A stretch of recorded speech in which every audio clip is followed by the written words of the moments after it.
And we're live with Becky Morgan, also known as Gypsy Soul Surfer. She's an energy healer, an artist, a light worker, a Reiki practitioner, and a light language channel. She joins us from Villa Rica, Georgia.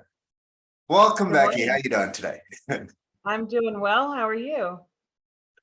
Yeah, thank you. I meant nice to be with you. Thank you for joining the show. And yeah, if we could maybe dive right into it. You do a Yes, lot of I'm interesting glad things. to be here.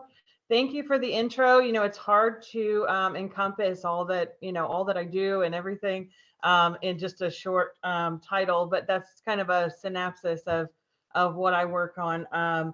Grid working is probably one of the most important things that I do work on, and I do that through my artwork.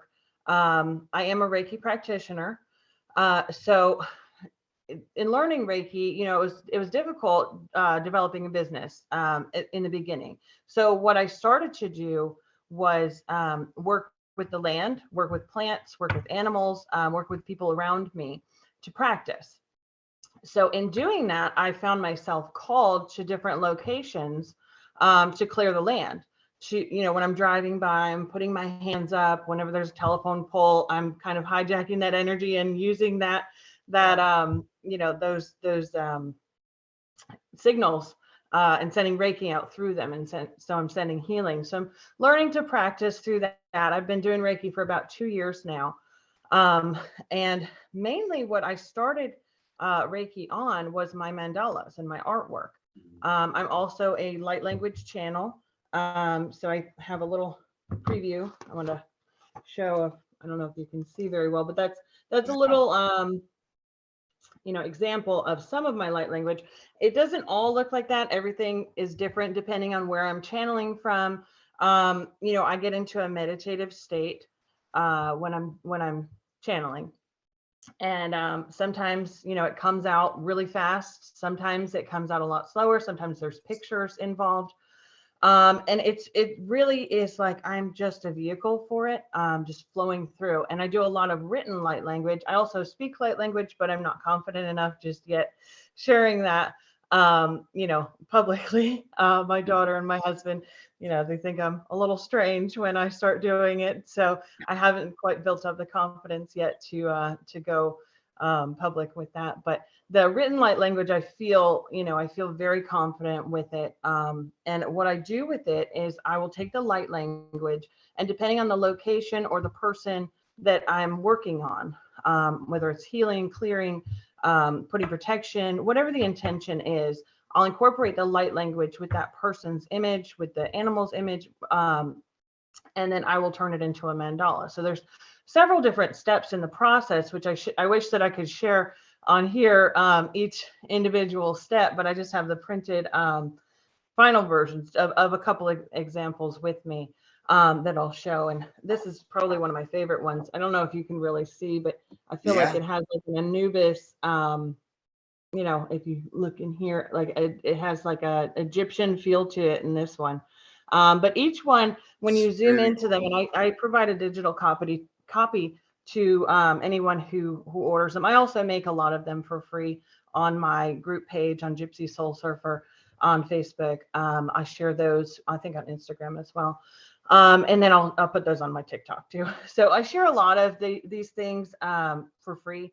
And because it's really about clearing, it's about healing. And I think that should be provided on a larger level when it comes to the collective. Now, individually, if I'm going to work with someone, then, I do work with an energy exchange, whatever form that tends to be. So let's see, I've got a couple more that I'll show. Let me pull some up.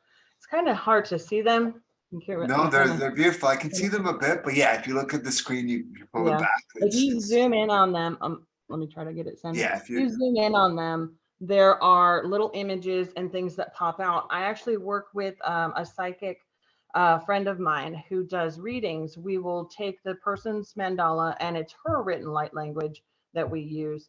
And then we incorporate the images, turn them into a mandala, and then she'll do a psychic reading spirit animals and the faces and different things that pop out in the artwork. Um, a lot of them, and I like this one, actually, it just feels like energy moving. Um, Yeah. so it just feels electric. And so what I'll do with these is you can just kind of meditate on the center of the mandala, or you can zoom in on the images and see whatever pops out to you. And what's interesting with these is that whoever's looking at it sees something different based on where you're looking from. So different people will see, darker images. Other people will see something that's light and fluffy.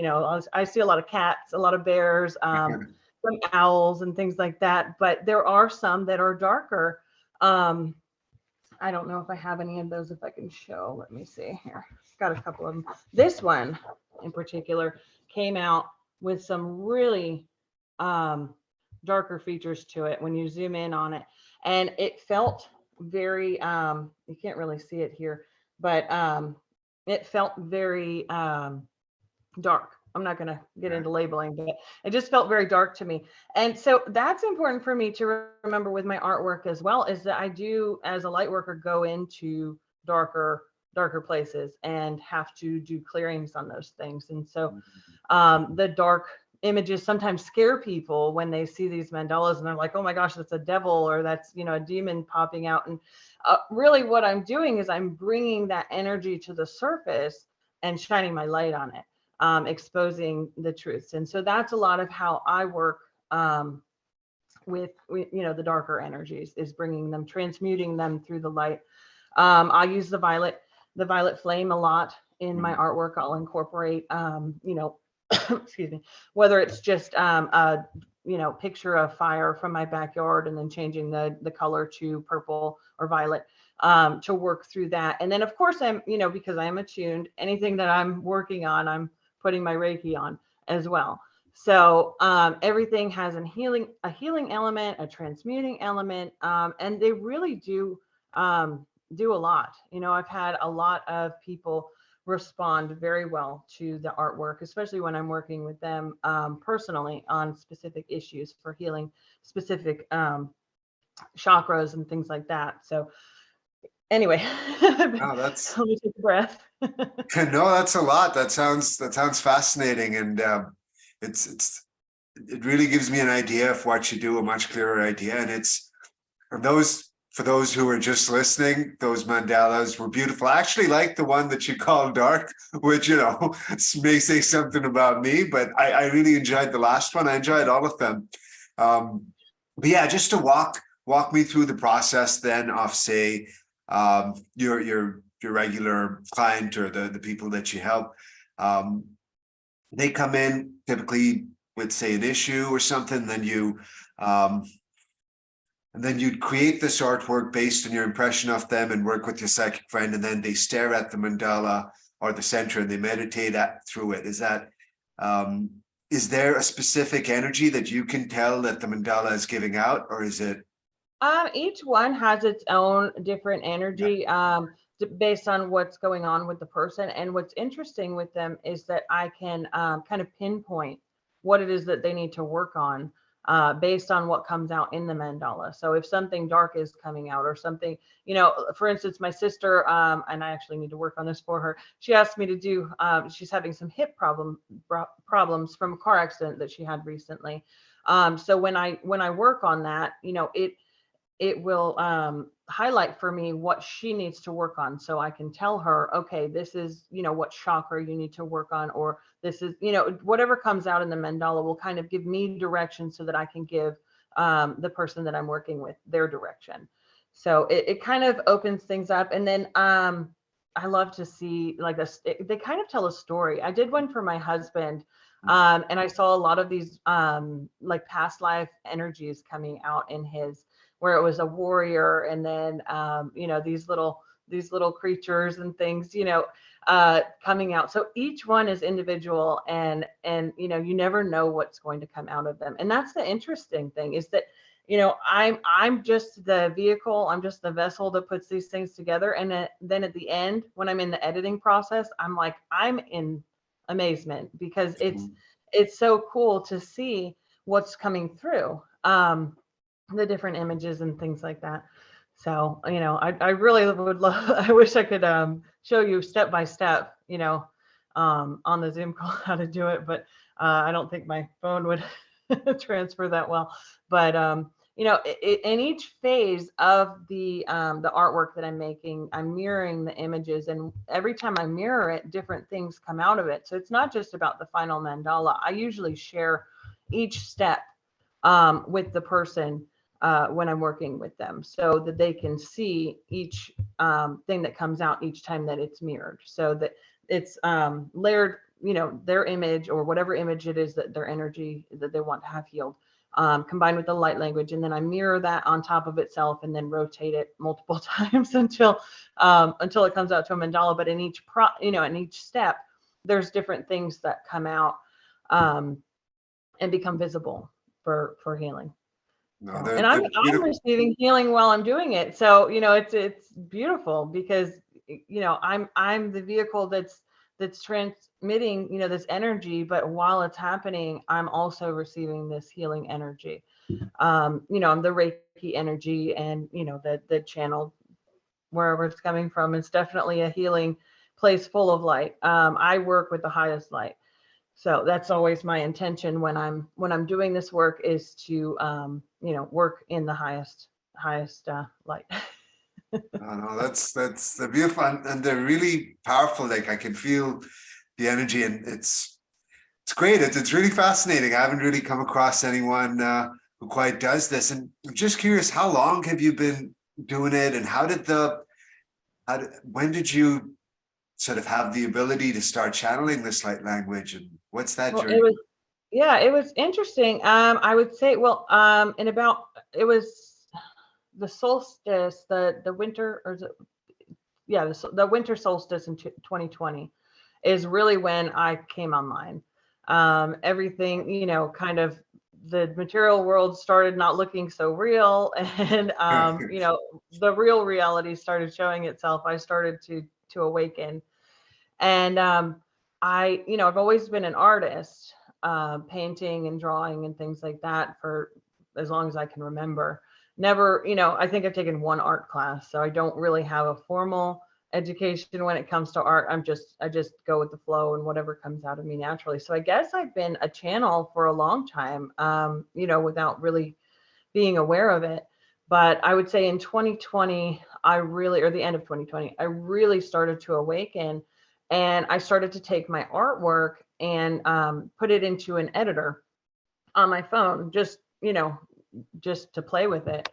Um, and then I started getting into the editing process, and I noticed that while I was doing it, that I was almost in a trance state. Um, or I guess I was in a trance state, that I got very meditative. When I'm doing my artwork, I'm always in a meditative space. I have to have quiet. There can't be a lot of distractions. It has to be very focused. And so in that, I am becoming a channel. I just wasn't aware of it. So with working with my artwork, my previous artwork that I made over the years, I started to kind of spin it in this app. And I did not like mandalas at first. I didn't want to do mandalas. I just wanted to make my art look cool by editing it.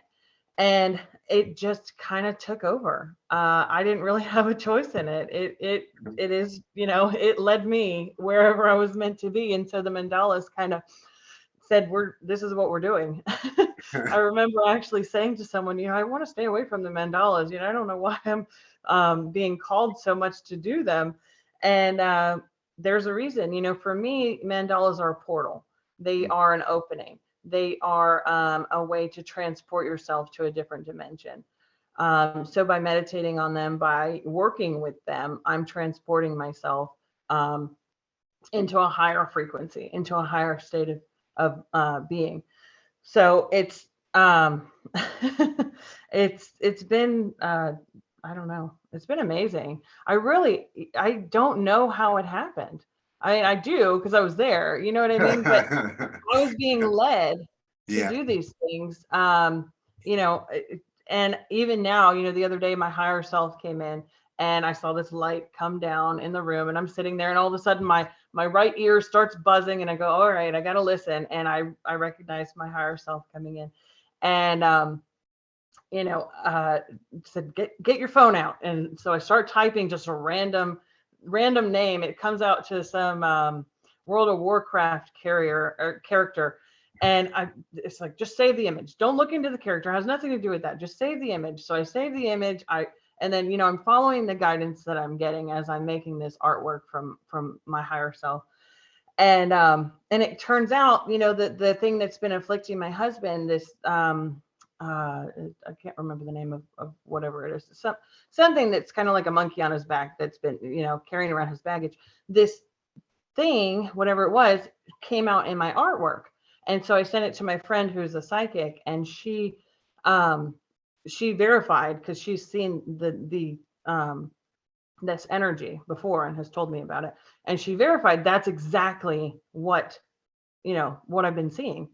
So I was like, wow, my higher self is telling me what, these random pictures to pick and then to put them in my artwork. And then this energy comes out, and it's like, okay, now that it's come to the surface and I can see what it looks like, now I can heal it.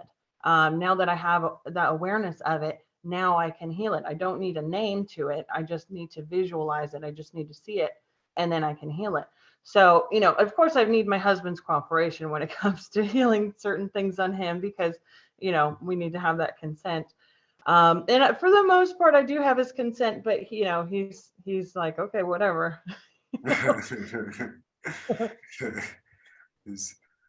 So that's fascinating. So what did the creature look like? So you tuned into the creature, and then it almost looked like Chewbacca in a way. I don't know if that's awesome. it was like this monkey looking thing. And I've seen it before, just out of the corner of my eye, under the bed, or things like just an energy that lurks around him. And I've been told that it's ancestral, something that's followed his family line for a long time. But it kind of hides in the shadows. So whatever it is, I can feel it. I can hear it sometimes lurking. It'll make little noises, and then my husband will take a drink, and then all of a sudden it takes over, and I'm like, oh, okay, this thing likes to hang out, and it can be scary sometimes. But I'm not afraid, because I'm aware. I know what's going on. There's nothing to fear with it. And I know that I'm powerful, and that this thing doesn't want me to see it. It doesn't want me to know what it is. So, that's pretty much how I operate. Is I shine my light so brightly that anything that comes near me is coming for healing. And so I don't really have to worry so much about the protection part, because they need to be afraid of me. So is that creature, the Chewbacca-like creature, gone? And what are the effects? If I think it's going to take a lot of time to work on it. Now that it's come into my awareness and I brought it to his awareness, it's really up to him to decide. And that's the thing with healing, is that I can only heal someone as much as they're willing to heal themselves. And really, they're healing themselves. I'm not doing the healing. I'm just the vehicle for the healing. And everyone is responsible for their own healing. So hopefully he'll make that choice. Just like anyone that I work with, it's up to them to decide whether they want to heal themselves, and to allow me to assist them to do so. Oh, that's fascinating. That's very true. The best healers and coachers, the other people I've spoken to, they take us to the light, and we got the water, and we have to drink. Yeah, we can take the horse to water, but we can't make it drink. I can lead the way and show you the tools, but you ultimately have to pick them up and build your life with them.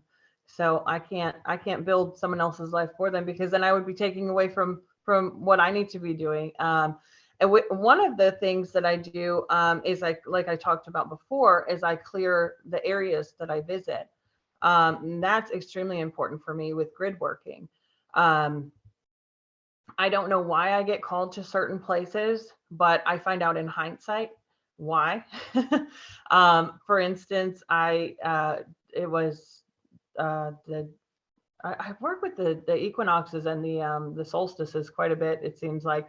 But it was the fall equinox in, I want to say 2021.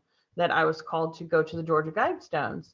And I had no idea why. I got so many warnings from people, don't go there, don't go alone, don't, what are you doing there? I was going to lead a meditation there. I invited a bunch of people, and at the last minute, Spirit told me just to cancel, to go by myself, because it was required of me to do the work, that it wasn't about anyone else. And as I was driving there, I got some really strong telepathic messages that were like, turn back, stay away, we don't want you here. And so when I went there, I had my own little ceremony. I laid down Lemurian crystals, shungite, rose quartz in a circle around the guidestones. I did some clearing, some energy work, and then when I felt it was complete, and there was a little girl too. I gave her a couple of rose quartz to take home, and she loved it. So that was really cool. But when I felt it was complete, then I left. And when I heard that the Georgia Guidestones had fallen 9 months later, I was like, oh my gosh, and I knew instantly that was why. That was why I was meant to go there and do that, to heal that area. I don't know if you're aware that they had fallen down, or what the Georgia Guidestones were even about. But just for me, a lot of people have mixed feelings, mixed ideas about what it was. And I don't like to put my opinion on things. I just know that there was something there that needed to be healed. And, whether that place was used for something that was negative or whether it was intended, my intentions were pure. And so going there was about healing, bringing balance, and then, clearing the energies that were there and bringing everything to neutral. So what happened, I'm not claiming to have a direct link to, but I know that me going there had a lot to do with clearing and bringing balance to those energies. I love the courage and love. You're being told telepathically by these beings not to go there. You're like, no, I'm going to go there. And you did the work that you had to. That's amazing. And what about the little girl? I didn't quite figure out how she fit into it. Oh, yeah. Physically, there was a girl, or what? Yeah, no, there was just a family that was there celebrating the equinox, and this little girl showed up, and she was just so sweet, and I just gave her some roses. I constantly find myself, connected to the children, and I think that had a lot, not to claim anything specifically, I think, but healing with children had a lot to do with why I was called there as well. So. And I looked up the Georgia Guidestones, and it's controversial. It's tough. Mm-hmm. I didn't fully tune in, but if you could tell us a bit about, I guess for you it's more about the energy, and people are interested can look them up, and it's gone now, and some there's all kinds of theories about it. But yeah, I mean there were some things on it that were kind of like apocalyptical, building the new world afterwards and keeping the population to a small number. A lot of the words on it weren't really negative or anything like that. It can be taken both ways, either way, but my feeling was that site was used for other purposes, that there may have been some kind of darker rituals or things that had taken place there. That was the energy that I was picking up on. What was actually written on the Guidestones, I didn't feel an attachment to. So I don't think that it was necessarily about them personally. I don't think that them, I think that whatever that site was being used for was why I was there. There are a lot of these sites that are used for these ritualistic purposes that harness dark energy and I don't know how to explain it. Flipping the grid systems to use them in a darker purpose. And so my purpose, my mission is to go out and take these things that are being harnessed for negativity and balancing them so that they can be used for light. Perfect. No, I guess I'm curious. So you called to a few places, but there's, I guess, potentially negative energy or that kind of energy in different places, but you go with where your intuition takes you. And you said this has been happening at least for. Oh yeah. Yeah. I went to Nashville this past weekend Okay. Sorry to interrupt. No. But I was called to Nashville this weekend, this past weekend. My husband he wanted to purchase something. And so I said, well, we will all go. Um, it just was instinctual, we'll all go. And I didn't know, why. I thought we were just taking a little family vacation, and we wound up at an Earth Day festival, which was wonderful. We went to the Parthenon that they have there, which is a temple to the goddess Athena. And, I didn't really resonate, it was nice, but it didn't really do anything for me. But what did call me was when we went to the downtown area, and there was a lot of, let's just say, low vibrational energy happening there. A lot of people, trying to have a good time and getting a little wild and stuff. And, I have no judgment on them. I was trying to explain that to my husband, is that really the people that are going there with the intention of having a good time, they don't understand that they're becoming intoxicated, and that their energy is being siphoned for something else. So I found myself in this area, and I actually felt called to take a picture of the sun when it was between two skyscrapers. And I picked up an image of this downward spiral vortex in the image. And so I worked that into my art, and that took quite a bit to clear that energy as well. But it was funny that, we're in this area where a lot of people there's bars everywhere, and everybody's drinking and having a good time. And then there's a downward spiral vortex going on, and I'm going, okay, it's clear as day for me. Somebody that doesn't understand what I'm doing, they don't necessarily know what I'm talking about. But seeing that image, because you see the little anomalies when you take pictures of the sun with the little blue things that pop out sometimes. And it was just clear for me what it was about. So that was my mission when I was there. I'm driving around like this with my hands up, giving Reiki to the area, clearing it. Because a lot of those people, their intention is to go and have a good time. They don't understand the energy that, or how energy works, or protection, or boundaries, or any of that. And then we've also got people that are higher up that are aware, and that they are using that energy. And so I go into these places, and I kind of cut that off for them, so that they can't siphon that energy, and that we can realign those intentions and keep them pure for the people that want to go and have a good time, to allow them to, so that they're not necessarily facing the consequences of those things. Not to take away their consequences if that's their karma, but anything that's not of their consent, to take that away, and to just leave the area pure.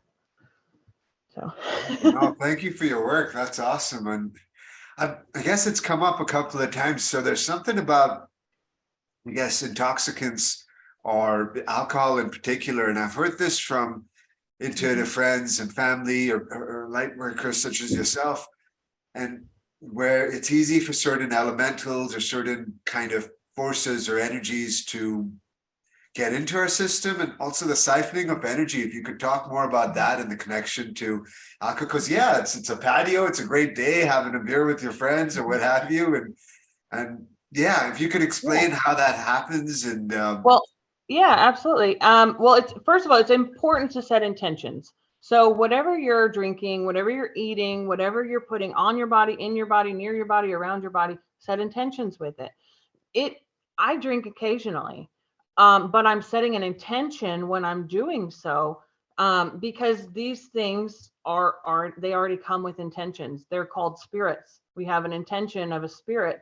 I think alcohol or something like that is, it means body eating ghoul, or body eating something to that effect. You have to look it up. I can't remember the exact, but basically it has that intention on it. So with drinking it and not being aware and not having your own intention, you're opening yourself up to lower vibrational entities to kind of take the wheel. And many people have experienced this with blackouts, grayouts, just not having control, watching what was going on, but not being able to stop themselves. And for me, that is just a clear indication that someone else is driving, that we're giving that energy away because we didn't set those intentions, because someone else has set those intentions for us. It can come down to something as simple as drinking water that's called liquid death. that intention is written on that water. So when I'm in the store, I'm driving by, or I'm walking by, and I'm giving Reiki to change the intention so that it's not harmful. It's important to set those intentions because we are powerful. We can change those things. And I have no qualms with someone that wants to go have a good time. Just make sure that you are aware that that's what you want to do. And also taking anything, in moderation. When you go way beyond where you should go, that intention changes. You don't have control anymore. So doing everything in moderation is important. But no, I mean, as far as drinking alcohol, I don't think that people that drink are always opening themselves up to these things. I think that sometimes, and it's not, that's the thing, is they're not going to do it every single time, because then people wouldn't drink. These energies aren't going to take over and make you black out every time, because then there's no catch to get you to come back and try it again. You've got to have a good time every so often, and then have that bad time once in a while, and then you justify, well, I don't do it all the time. um you know what I mean? And I can speak from experience because I've gone through it. But anyway, I could go on and on about that.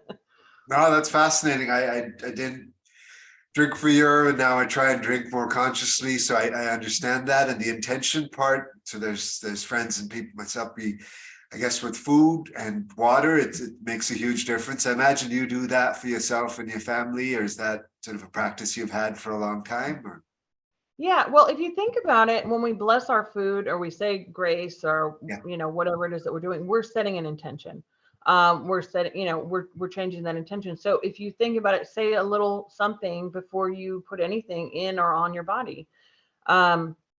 I've been doing it for probably my whole life, blessing my food with, growing up that way.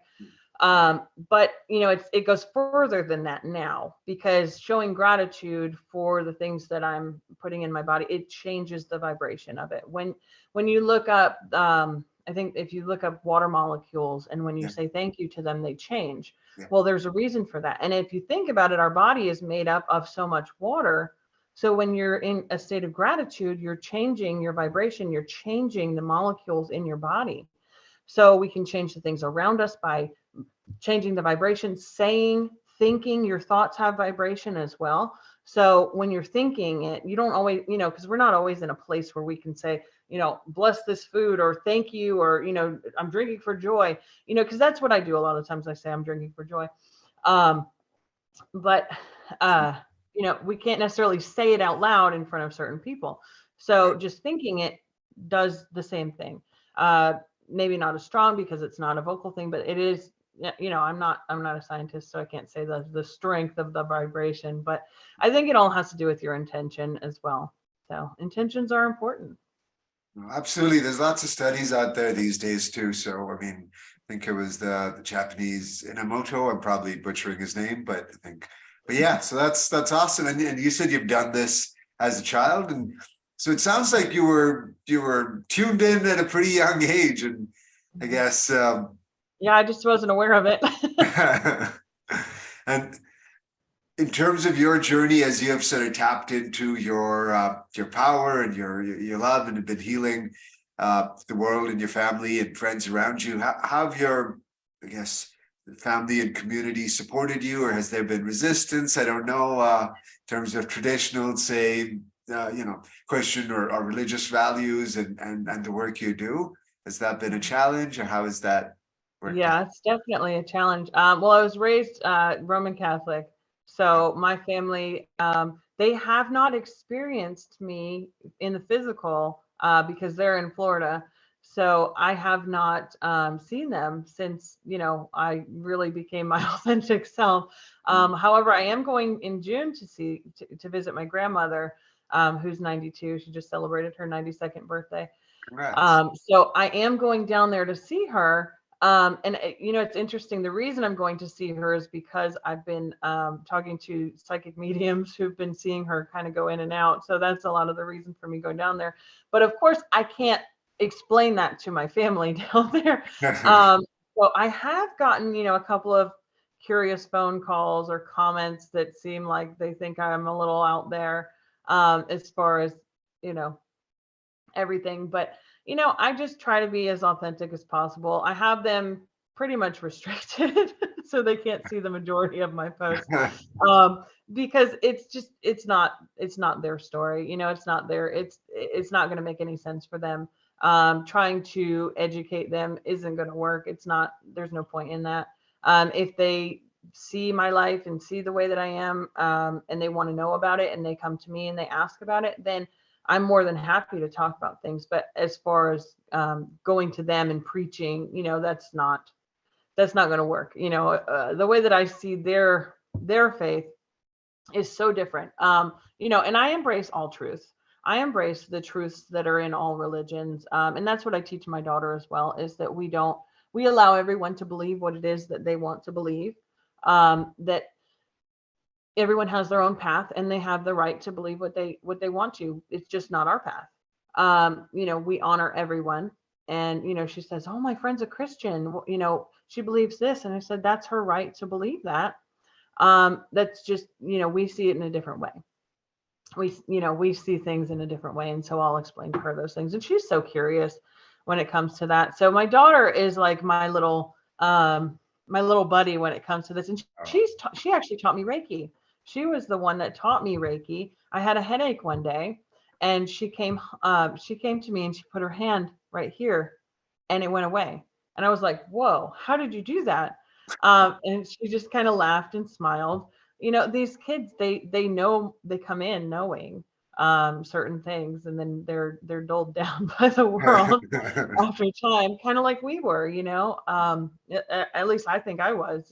As a child, I was very, very inquisitive, very curious, very in tune with things. And then the world happens, and it's like, you got to get a job, you got to go to school, you got to do this, you got to do this, and or that, and you're kind of beaten down. So now I'm kind of coming out of that, and the family that is around me here in Georgia, they've been observant. Yeah. They've been a little like, I don't know what's going on with her. I think they were nervous at first. They thought I was on drugs or something. And now it's been almost 3 years, 2.5 years since I've really kind of just come out of the box. And I'm like, this is who I am. I'm into crystals. I'm into all this stuff. Um, and I think they've just started to accept me the way that I am. And if they don't, then whatever. I think My they see husband, on your. the other hand, he has a hard time with it because he doesn't understand any of it. I have had conversations with his higher self through a medium, and I talk to him, telepathically when I can't talk to him in physical. And we've had a couple of moments where he was completely aware of everything, kind of had his wake up moments, but then he goes back to sleep. And so that's kind of his path for right now. I can't really make him choose something different. That's whatever lesson he signed up for when he came here. And I'm learning that, that we all came here with our own agenda, and I want to make him do what I want him to do, and it doesn't always work out that way. No, that's beautiful. That takes like a lot of emotional maturity, spiritual depth, and I'm so fascinated by your daughter. How old was she when she healed you and sort of Um, taught you I Reiki? And think how she old is was she probably now? 6. I think she was 6. Wow, Yeah. and she still does it. And how old is she now, if you don't mind me Oh asking? yeah, she works with me. When we went to Nashville, we were doing a crystal grid on the mall, or the Centennial Park, in front of the Parthenon at the Earth Day Festival. I was Oh, doing wow, crystal Reiki on her. She does Reiki for me, and then I do Reiki for her. I'm attuned, and she came attuned. wow. Is Do you, there are all kinds of theories, and it's fairly popular. And I personally do also believe to a degree that, the new generation is coming out relatively more attuned, or it happens in waves, or what have you. What's your take on, say, star seeds and children who are more gifted now, and, some of the stuff that's out there? How do you sense that yourself? Well, I don't know if it's something new or if kids have just been always like closer to the light. That's my feeling, is that Fair. kids just come out pure because they haven't ingested the toxins, they haven't, been educated, they haven't been indoctrinated. Totally. um, they have they're allowed to have imagination, they're allowed to live in a world that really does exist, and they're not told until they get to a certain age that that's not real. So what I try to do with my daughter is, cultivate an environment where she can feel comfortable expressing herself uh, in those ways. If she says that she sees a monster in her closet, I'm not going to say, no, there's no monster in your closet, because I know that she may be able to see something that I can't. So she sleeps in our room with us, because I'm not going to put her in a situation where she feels in danger. Um, and that's okay. I want her to explore her imagination as much as she can, to live in her fantasy, which is actually a reality in my mind. I believe that kids live in a different world than we do, and they see Yeah. things. They have imaginary friends. They're not really imaginary to them. My daughter and I, we have a fairy garden out front, and we talk to the fairies, we talk to the plants, we talk to the earth. There's things that I might not be able to see that she can. And I've actually captured some images of fairies as well in my garden, so I know that they are real. I just can't see them with my eye, but and I can feel them. But I just can't I can't see them visually, but I know that she and I have a connection with them. Definitely have a For connection with sure. them. I've probably had a connection with them my whole life. I just wasn't aware of it before. So, but capturing a couple of them on camera, I was like, whoa. Like, there's no denying that for me. And of course I showed the picture to my husband. He's like, I don't see anything. But then I show it to other people who are spiritually awake, and they're like, whoa. So really it has to do with the person that's witnessing, as opposed to, because anybody could deny something. The aliens could come down, and we'd have no denying it. And then someone out there, the majority of people would deny it. So, not, there's always going to be a naysayer. There's always going to be somebody that doesn't see it.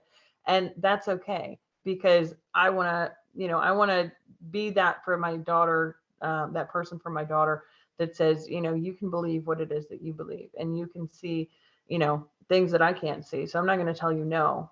Um, but as far as the kids coming in um, smarter, or indigos and all that, I don't know. Yeah. Maybe I just don't have any experience with it. I think all children are that way. I think they're just pure.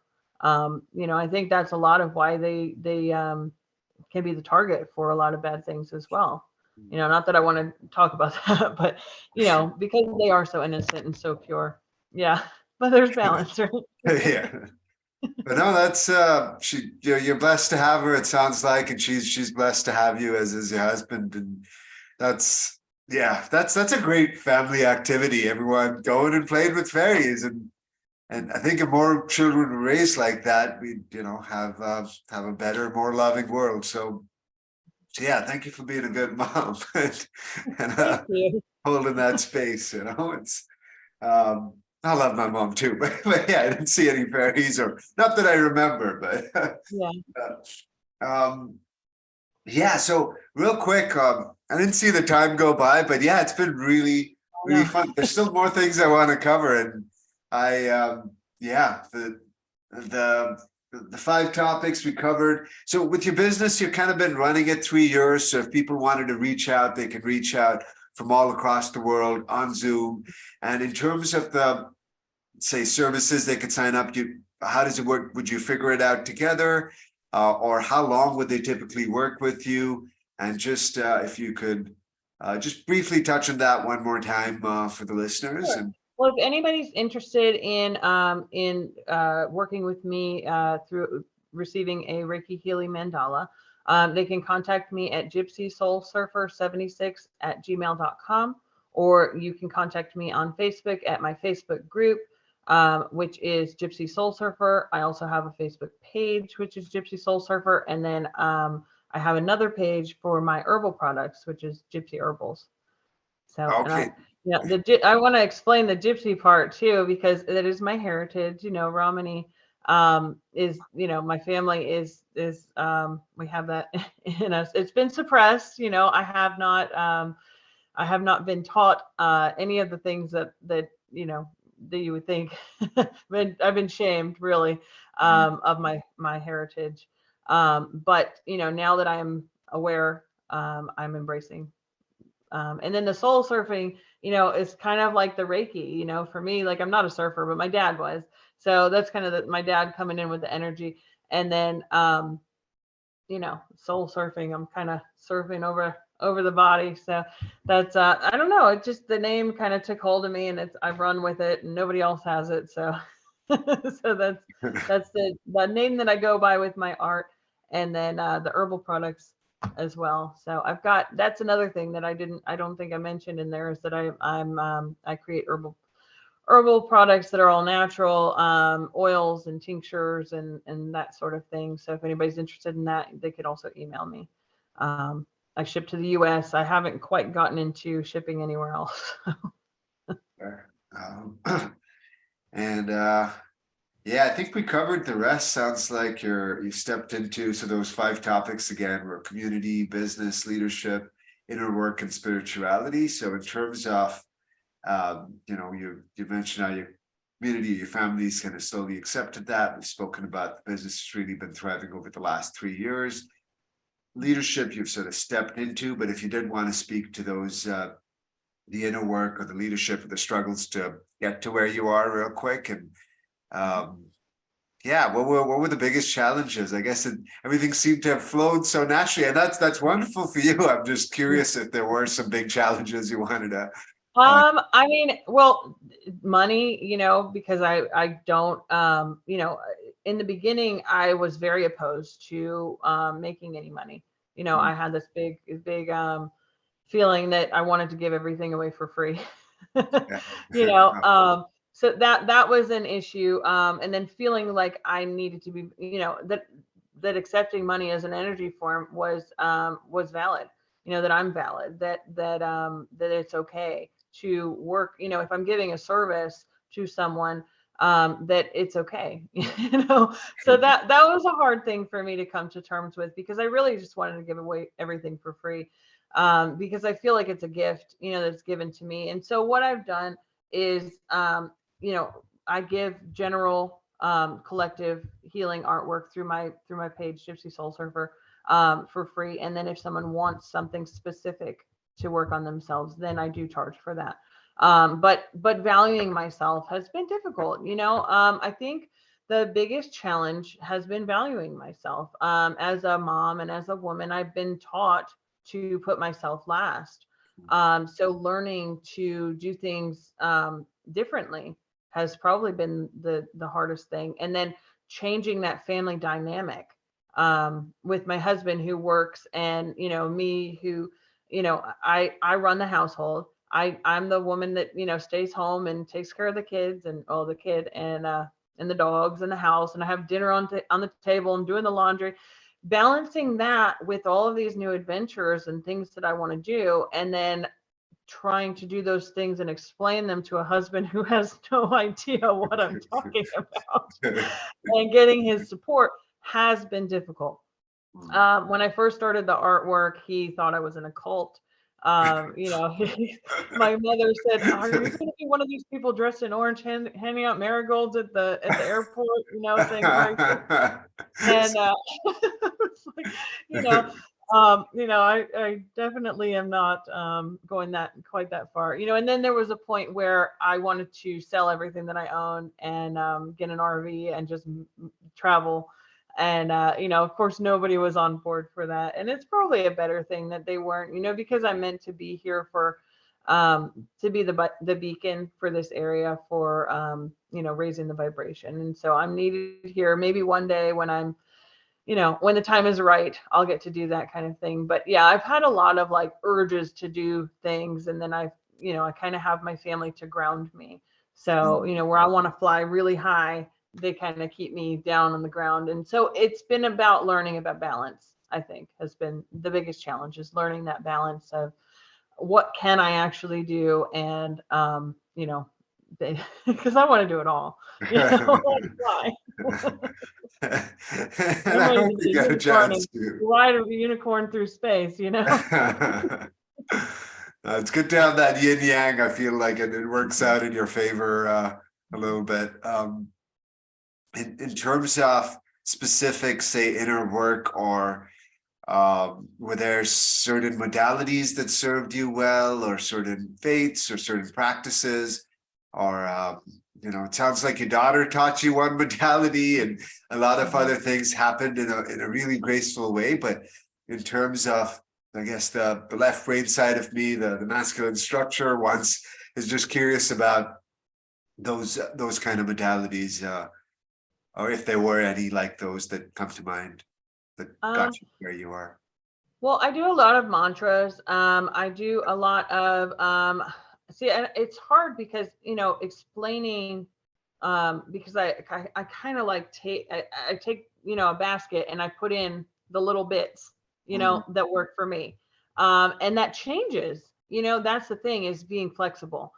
Right. I think that coming out of a very conformed religion, and then rewiring my brain and unlearning a lot of that stuff has taught me to take what resonates and leave the rest, and not be so rigid. I have to be flexible. So currently, I'm doing a lot of meditating, a lot of mantras, kind of getting into the Hindu side of things. I don't know that much, but that's kind of what's calling to me right now. I listen to a lot of music on Pandora or on my Alexa, which is, if I say it, it's going to go off. So, but Krishna Das is one of the, and then what else? Ram Dass, that's another song. But a lot of, vibrational music I'm constantly listening to in the background, and my husband will come in and say, what are you listening to? It's not even in English. And I said, that's the point. I don't want to know what they're saying. I just feel the vibration. It feels Ah, good. So that's kind of what I've been into right now. I get into a lot of different things, but that's kind of been the direction currently. no, that's beautiful. I'm a fan of Krishna Das too, and some of the. I guess I was curious about the mantras, but I'm not sure if someone else just booked themselves in, but don't have a booking, so I'm gonna have to ask them to reschedule. Yeah, sorry. Just but no, that helps, and that gives me an idea. I find so the mantras take you to. Do you want to share which ones, or a kind of meditation? I'm just curious about that. Just Om Namah Shivaya. That one, has really been the one lately. I tried to get my husband to do it with me the other day when we were at the in Nashville. He said, "No, absolutely not. I'm not saying that." And but I have my malas or my mala, and I'll do that. And what I find is that it raises my vibration when I do it 108 times, and then like I volunteer with this program that is helping with psychic mediums to learn their craft. So if I do my mantras before, I find that the spirits that come through, or that whoever comes through the medium, is of a higher light, or of a higher frequency. Like I've had Dolores Cannon come and talk to me. I've had Archangel Michael come and talk to me. I've had my husband's higher self come and talk to me. My higher self came down in a light the other day. I talked about that before. So when I'm doing these things, I'm opening myself up to the higher realms, the higher vibrations. I have a Ganesha mantra too, but that's a little longer. I don't know if I get all the words right. I'd be kind of embarrassed to try to say it all on here. No, hey, I'm just curious. Thank you, though. Um, I mean, if you wanted to, you could, go ahead. Yeah. Let me see. Now, of course, my brain's going blank. Nah, no pressure. I'm just messing. That's great Yeah. though. It's, I guess, Yeah. the No, idea. I could do it, but I think I'd probably get all the words wrong. That's, I usually do it. There's a YouTube link that I listen to, and I'll sing along with it. That way, I can kind of, because I always get it all mixed up because I don't speak Sanskrit or what is it yeah. Sanskrit? Yeah, I don't Yeah, know. Sanskrit, I think is, yeah, I don't speak it either, but I have family who speaks Hindi, which is derived from Sanskrit. So that's, Mhm. but yeah, yeah, there's, sorry, I'm just gonna put this on a brief pause and I'm just gonna Okay. check in with the person trying to go in. And we're back. Apologies for the slight interruption. Someone's trying to get in on the Zoom, but bless you, Bruno. But we don't talk about Bruno. Is the catchphrase, which is a show that Becky's daughter happened to like. So it's all synchronistic somehow. um, yeah. So where were we? Yeah. So about these, I know you said it's a bit complicated to talk. We went back to talking about the mandalas briefly, um, but so you work with different software. Just briefly overview. Uh, how do you do them, and is that something someone else could learn if they are, say, tapped into themselves a little bit? Yeah. I just use Adobe Fresco. It's just an app on my phone. Yeah. Um, and it's, a lot of people think, that I use some kind of mandala app or mirroring app or things like that. No, I go in there and I like to touch everything myself. I like to, not that I'm physically, but I like to mirror it myself. I like to spin it myself. I like to do all the work. So it's just a basic app. I guess if you had like Adobe Photoshop on your computer, you could do the same thing. But it's not so much about the software, or even the image. It's about the energy behind it. So anybody could do what I do. And somebody that's tapped in that can work with the energy, they can do the same thing that I'm doing. It might be coming from a different place. The light language is going to be different. The images that they choose are going to be different. And that's the thing, is that I get kind of like pings that, when I see something or I take an image of something, or I see an image online or wherever I'm getting the image that I'm going to use, or whether it's from someone, I'm getting these little pings that are like, okay, that you need to focus on that. Or you need to take, that's going to turn into something. So I'm being guided, whether it comes to, when I'm writing the light language, I'm being guided. When I'm incorporating the images that I'm incorporating, I'm being guided. Um, and then when I'm putting them together, I'm also being guided in the editing process. I have pretty much like a set way that I do things, but there are little variables that change depending on what I'm feeling or what's coming through me, my intuition. Some things don't turn out. I have a lot of artwork that just kind of sits there and doesn't do anything. And I realize that it's not meant to be shared, it's just meant to be healed.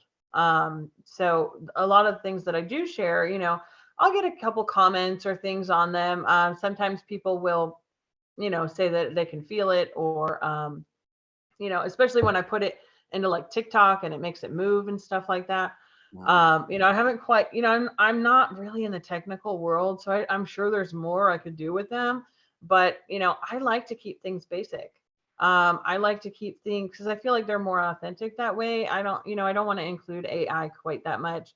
I want to do it myself. If I could physically, take these images and incorporate them myself without having to use my phone and just layer them and do all of this myself, that would be really cool. I should probably look into, but I still have to print it all out. So I'm still using a little bit of technology as a tool, but like I said, you got to set intentions. So even with using technology, we can set those intentions. So, but no, I don't use anything fancy. There's no like specific mandala app, or, I'm sure that you can use one of those to do the same thing. It's not going to have the same energy. It's not going to, it's not going to have all of the things that these incorporate in them. But it'll look pretty. No, they definitely do that and a lot more from from everything I feel and everything you've shared. And yeah, I guess we have been chatting for a while, but I think we've covered those five bits about community, business, leadership, a little bit of inner work, spirituality, and what that means to you and how it flew through you. If you're fine with it, we can do a rapid fire. I'll say out a few words. You tell me like a sentence or a word that comes to mind, and then we move on to the next one. We'll try and squeeze in as many questions. Yeah, let me take a deep breath before we start because it's making me nervous. Me too. No, it's and yeah, if you don't want to answer anything, obviously we just say pass or skip, and it's all good. So okay. So rapid fire with Becky. Crystals. They're alive. Perfect. World, the state of the world today and the direction we're heading. It is all what we want it to be. Whatever we see, whatever we choose to focus on is what we're going to have. Perfect. Intuition and how you tap into yours. Follow it. When you get a gut feeling, just go with it. When something doesn't feel right, listen. It's all about becoming aware of the present moment and everything around you. God. I am, you are, we are one. The body. Something to be grateful for.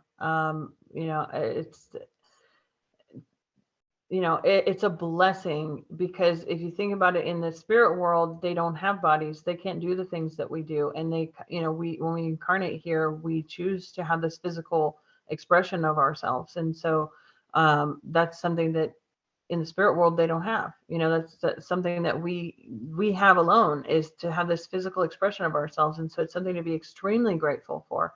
And we can change our bodies as well, just by talking to our bodies, talking to ourselves, talking to, intentions, it all comes down to intentions. Chanting and singing. Oh, I love. Yeah, absolutely. The quickest way to raise your vibration, for me, is to chant and sing, to bring myself into a different state of consciousness. Dancing. I wouldn't want to be caught in public doing it, but my husband wouldn't want me to be caught in public doing it. My dancing can be a little crazy looking. I love to watch my daughter dance. It's probably my favorite thing. She does what I call light language dancing, where she's kind of in a meditative space and she's just making movements. I do that too when I'm singing as well, or I'm listening to music, is I'll kind of do, and that kind of gets into the light language too, with hand movements and things like that. So yeah, but I don't know if I qualify that as dancing. It's just kind of moving. That's yoga, tai chi, mind body practices. I don't have a lot of experience with any of those, but I think they'd be good. I stay away from anything that's too rigid. I don't know. For me, it doesn't really flow. You know what I mean? Like, I think there's too much structure to it. I like to be free. So it might work for other people, but it's just not my thing. Psychedelics and or other herbs and diet. I think that herbs can be medicine. I definitely, work with herbs through my herbal line. So I am a great big advocate for herbal medicine. Psychedelics I have touched on, and they can be a way to open you up, but I think you have to be careful. Just like with anything, you have to have those intentions. They did open me up, but I don't give them credit for anything. It could be used as a tool if you want to. It's just not my thing.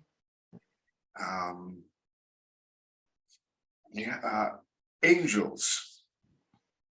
Oh my gosh, I'm so grateful for my angels. Archangel Michael and I, we have a very sacred, very precious relationship. You know, he's definitely my protector. You know, it, yeah, like there's no words that could even express the relationship that we have. And then all the other angels as well. That I have a team of angels. I see my family members, that my ancestors, as my angels as well. So I've got a huge spirit team. I know that. They talk all over each other. Oh my gosh, yes. I have to practice like knowing what it feels like when they're not in my energy field, and then calling them in like one at a time so that I can have clarity. Nice. Philosophy and psychology. Um, hmm. I don't know. I'm like thinking like, I don't know, philosophy, psychology. I don't know. Mind's Um, blank. Breathwork and meditation. Absolutely essential. Yeah. I mean, on the daily, multiple times a day. Yeah. Gurus, mentors, and shamans. Like the psychedelics, they could be a tool, if you don't know what you're doing. But and I've had some people want to assist me, and for me personally, it's just not my path. But a lot of people need that. I've followed other people or listened to other people, spiritual leaders and spiritual teachers. So I think that they're good.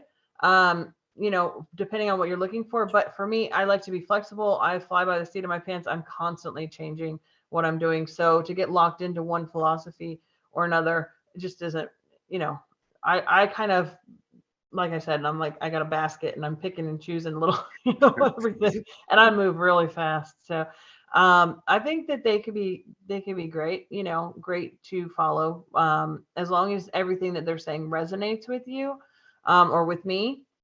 I like to speak for myself. As long as everything's resonating, but it's when things don't resonate that I'm like, okay, maybe it's time to try something different. So being flexible with them,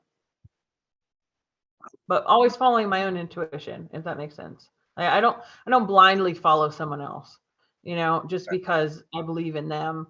Because beliefs change.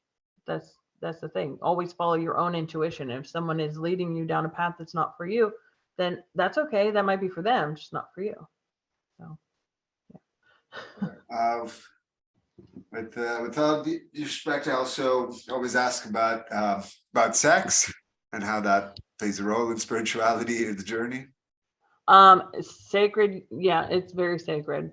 I was taught from a young age, um, that is something to be shameful, it's something Mm, to be embarrassed about. That there's shame in it, that you should feel guilty, you should feel bad, sex outside of marriage, um, you know, all of that kind of stuff. It wasn't until I was about 30 years old and I was married and I realized that sex was allowed, that I didn't have to feel bad for it. mm, Um, to be a 30-year-old woman and be like, oh my gosh, I can enjoy myself. That was a pivotal moment for me. And now, now that I've been married 9 years, um, it is something that is sacred. It is something that is a powerful tool. It is a powerful ritual, can be used as a ceremony. And honestly, I think that's why a lot of sacred unions are fought against, because there's so much power behind them. mm. So when the two people are conscious and are aware, and have intention set, that can be used in a very powerful way, to heal the world. Honestly, I think that's why it's been hidden and shamed, because there's so much power and so much beauty behind it. That's, Lastly, if you have any, um, actually, two more on the rapid fire slows down because each one you get deeper into thinking about I it. know, my answers It's good. are a little more. No, it's good. It's good. But yeah, and favorite art or book or movie from recently, anything that comes to mind that you that comes through that you want to recommend or just talk about? Mm, I don't know. Yeah. Uh, and Yeah, I spend a lot of time kind of doing my own thing, so I haven't really been exposing myself to other things. But yeah. cool. And aliens. It's like ending with aliens. I mean, I probably watched every single Ancient Alien episode that there is Yeah. in existence since the beginning. Like I love them. I have had my own contact. I have had my own little initiation process. I work with an Arcturian that I call Mama or Mother. Oh. She's appeared That's to where me you're through the from. Hall of Fame a couple of times. I have had, and it's interesting because I've had a negative entity come to me, but he appeared in my mind before he appeared in physical and asked if he could appear, and I said no, I was too afraid, and so he didn't appear to me.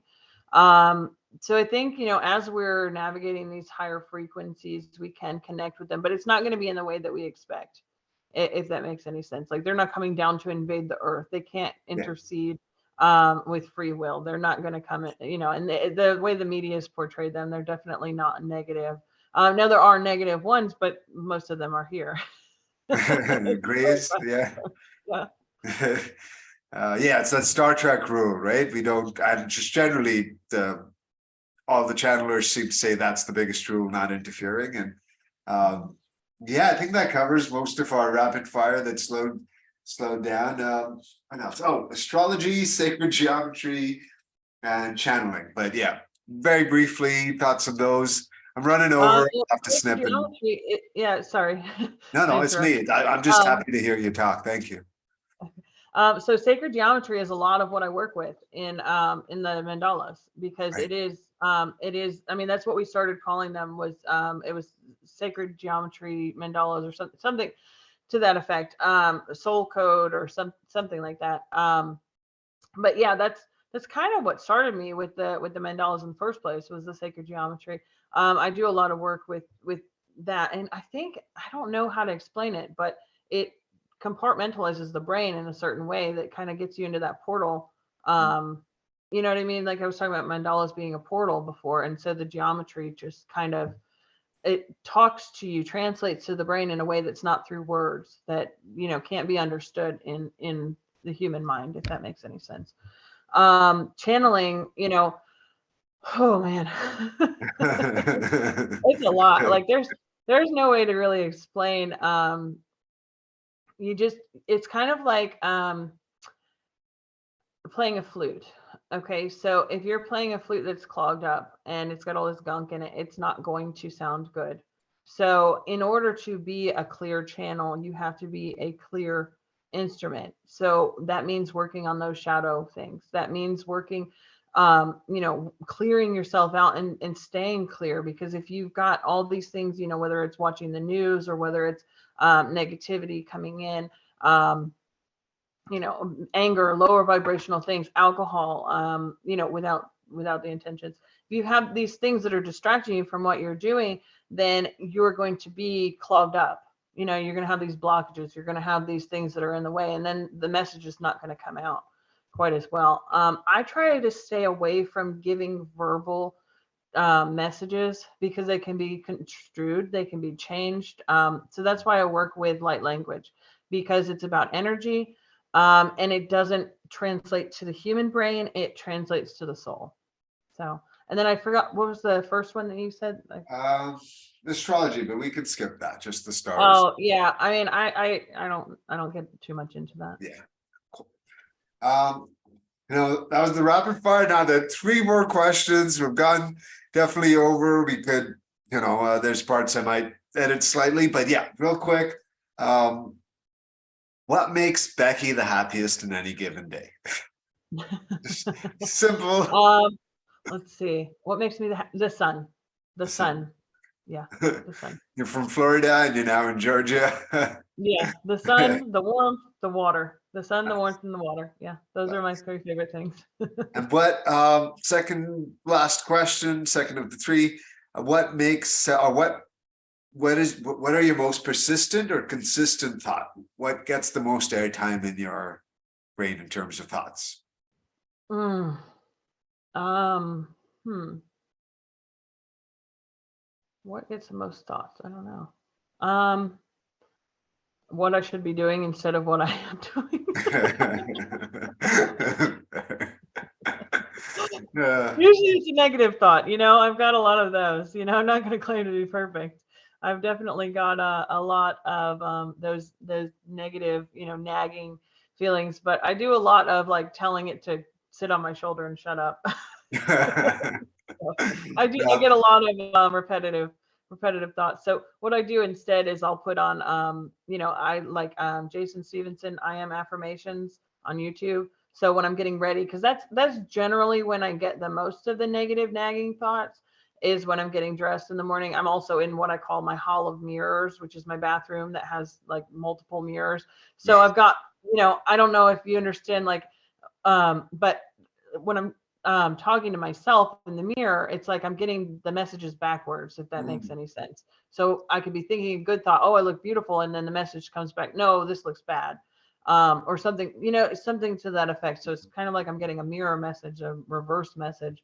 So I have to be careful when I'm in my bathroom or around a lot of mirrors, is to put something positive on to play that, so I don't get a lot of those negative self-talk. It's good because you channel such beauty and you are like radiating these messages, but it's good to see that you're human and you got these, Yeah. like regular things. Yeah, it's not all love and light all the time. Most of the time in my Right. head, it's like, you're not doing enough, or you're not good enough, or, so I definitely have that negative self-talk that goes on constantly. So that's why I try to stay in the positivity. But it could be toxic too with too Right. much, because we have to, stay balanced. So it's not all love and light all the time. It's, shadows and darkness sometimes. Yeah. No, that's part of divinity. It's we sit with it, and that's as much a part of this interplay as. So yeah, thank you. Now, last final words, message to humanity, to myself, to the listeners, to the viewers, whoever. Final words from the Gypsy Soul Surfer herself. Gratitude and unconditional love. If it doesn't feel like love, don't do it. If it doesn't bring you joy, don't do it. The world needs more love. We need to love ourselves first, and that's where it starts. Loving yourself. Oh, this has been a real pleasure. Thank you so much for sharing your wisdom, your artwork, your energy, your presence, and everything. Really, I loved our chat. Namaste, as is I salute the divinity within you and what have you. I really appreciate this. Thank you so much for being. Yeah, I've had a good time too. I like your energy. Oh, thanks. Thank you, everyone. Goodbye.